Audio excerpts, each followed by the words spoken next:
এটা বাংলাদেশের যে রাজনৈতিক যে সংকটগুলো আছে এগুলোকে কাটিয়ে উঠতে একটা পজিটিভ ভূমিকা রাখতে পারে এই সাক্ষাৎকারটা।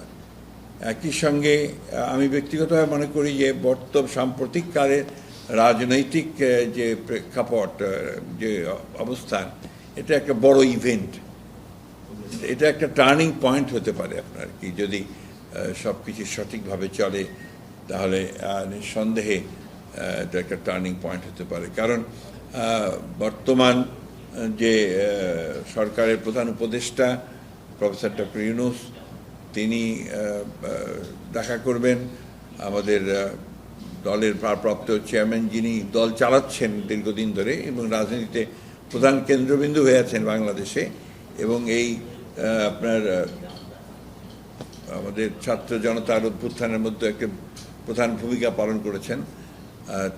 তার সঙ্গে আপনার সাক্ষাৎ হওয়াটা এটা একটা বড় ইভেন্ট বলে আমি মনে করি। It's a major political event, এবং আমার মনে হয় যে এখন এই সময়ের মধ্যে এটা সবচেয়ে ইম্পর্টেন্ট ইভেন্ট। এটার গুরুত্ব অনেক বেশি। আপনার আমি মনে করি যে এটা জাতীয়ভাবে বা আন্তর্জাতিকভাবেও এটার গুরুত্ব অনেক বেশি।